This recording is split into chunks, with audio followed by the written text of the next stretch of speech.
Hai semua, berjumpa lagi bersama dengan Cikgu Liana untuk kita belajar topik baharu pada minggu ini. Topik apa yang kita nak belajar pada minggu ini? Baiklah, kita teruskan dengan topik baharu pada minggu ini ialah kemahiran membaca ayat tunggal dan ayat majmuk. Dah semua dah bersedia?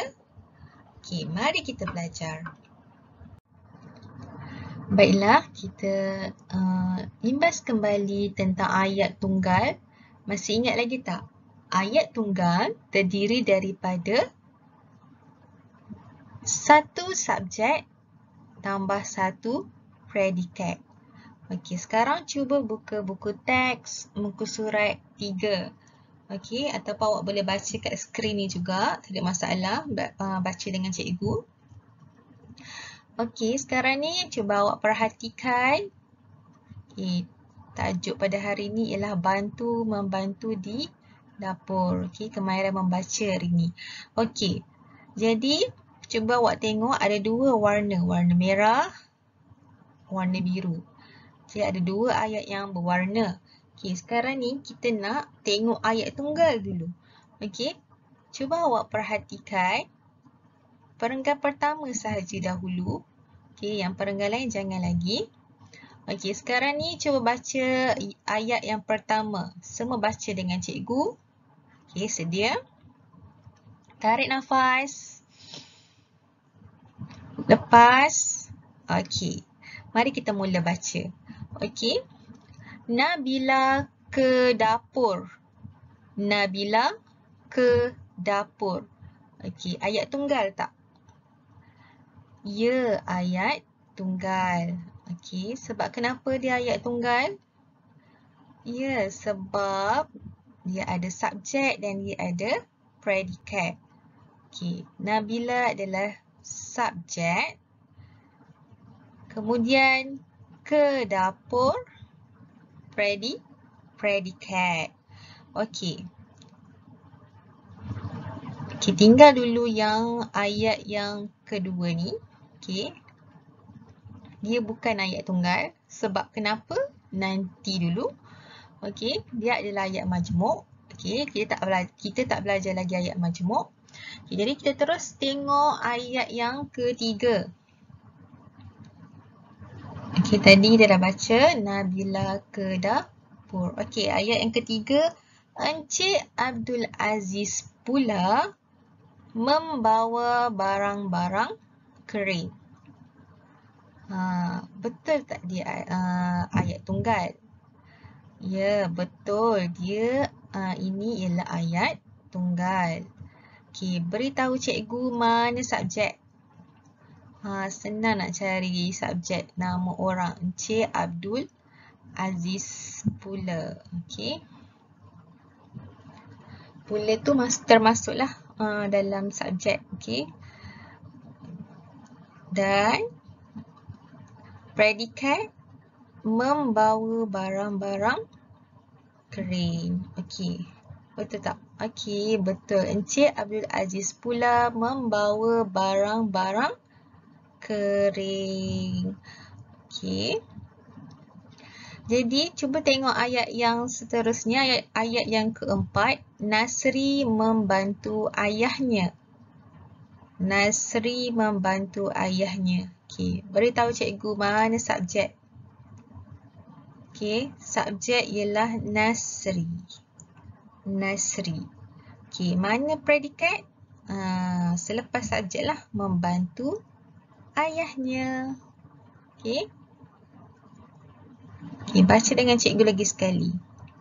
Nasri membantu ayahnya. Okey, boleh tak? Okey, sekarang ni nanti awak akan cari lagi dua ayat tunggal di dalam petikan ini.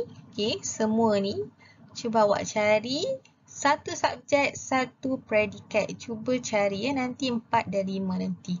Okey, dua je cikgu minta awak cuba cari sendiri dahulu. Okey, sekarang ni kita nak pergi kepada ayat majmuk pula. Okey, Awak dah belajar ayat tunggal. Sekarang kita nak pergi ke ayat majmuk. Ada siapa-siapa tahu tak apa itu ayat majmuk? Okey, ingat lagi tak cikgu cakap ayat tunggal, kita ingat anak tunggal, seorang je, betul? Jadi dia ada satu subjek, satu predikat. Okey, jadi satu ayat. Tetapi kalau ayat majmuk ni bermaksud banyak. Majmuk ni bermaksud banyak. Jadi mestilah dia lebih daripada satu ayat. Okey, ataupun ada dua ayat tunggal. Tetapi dia ada kata hubung di tengah-tengah.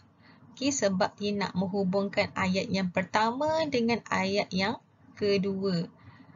Kalau tak ada kata hubung ni, Ali tidak hadir ke sekolah, demam. Tak betul ayat tu. Okey, ayat majmuk. Okey. Contoh dia inilah. Okey, Ali tidak hadir ke sekolah kerana demam. Okey, cikgu nak bagi awak satu tips. Macam mana awak nak kenal ayat majmuk? Nak tahu tips dia tak? Okey. Ada 1, 2, 3. Macam mana awak nak tahu? Okey, awak tengok yang nombor 2 ni. Okey. Mesti ayat majmuk mesti kena ada kata hubung. Okey, contoh kata hubung kerana. Okey, ini adalah contoh yang pertama. Okey, kata hubung kerana. Okey, cuba kita tengok kata. Baiklah, kita nak lihat contoh kata hubung. Contoh yang pertama yang kita dah tengok tadi, kerana. Kerana ni untuk menyatakan sebab. Okey, contohnya sebab kenapa awak tak datang ke sekolah? Saya tidak datang ke sekolah kerana tidak sihat. Okey, yang kedua, sambil. Okey, sambil ni awak melakukan dua perkara dalam satu masa. Okey, contohnya saya menonton televisyen sambil makan. Okey, dua perkara dalam satu masa. Okey, contoh kata hubung yang ketiga, dan. Contoh ayat, saya suka makan nasi dan ikan. Okay, contoh kata hubung tetapi, contohnya saya ataupun adik saya pandai bermain bola tetapi tidak pandai berenang. Contoh macam tu. Okay. Dan yang seterusnya adalah kata hubung yang. Okay. Yang ni banyak awak jumpa contoh dia. Okay. Tak apa, mari kita tengok contoh ayat majmuk di dalam ayat. Okey, dalam buku teks juga, muka surat 3 tadi. Ingat cikgu cakap macam mana kita nak tahu ayat majmuk tu, awak ingatlah kata hubung. Kata hubung yang kita dah tengok tadi. Kerana, sambil, tetapi, dan yang. Okey, ingat 5 kata hubung tu. Okey. Okey, sekarang ni cuba lihat ayat yang berwarna biru. Ada tak kata hubung dekat sini? Ada jumpa tak kata hubung?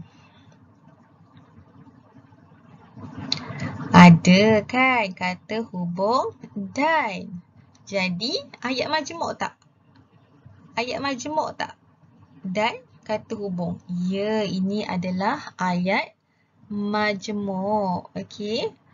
Tengok cikgu dah kuningkan kata hubung. Okey, tengok ayat-ayat dia. Mari baca bersama cikgu. Nabila melihat ibunya membersihkan ikan, daging dan sayuran yang baru dibeli. Okey, dan adalah kata hubung. Okey. Cuba awak cari yang perenggan kedua ini. Ada tak? Wah, segarnya sayuran dan ikan-ikan ini. Ada kata hubung tak? Ada kata hubung tak? Ya, pandai. Kata hubung dan juga. Betul? Sama. Sama macam tadi. Okey, betul tak jawapan dia? Sama. Okey, dan. Dan ni adalah kata hubung. Okey, yang seterusnya. Ada lagi tak? Ibu sungguh pandai memilihnya, kata Nabila. Puan Zainab tersenyum. Ada tak kata hubung yang dah belajar tadi? Sambil, dan, tetapi, yang. Tak ada kan? Okey, cuba kita cari yang perenggan yang ketiga. Okey, mari baca. Nabila, kita mestilah makan makanan yang segar. Makanan yang segar mengandungi vitamin, kata ibunya. Okey, kat sini ada tak kata hubung? Pandai, kata hubung yang. Okey, kita ada belajar tadi kata hubung yang. Okey.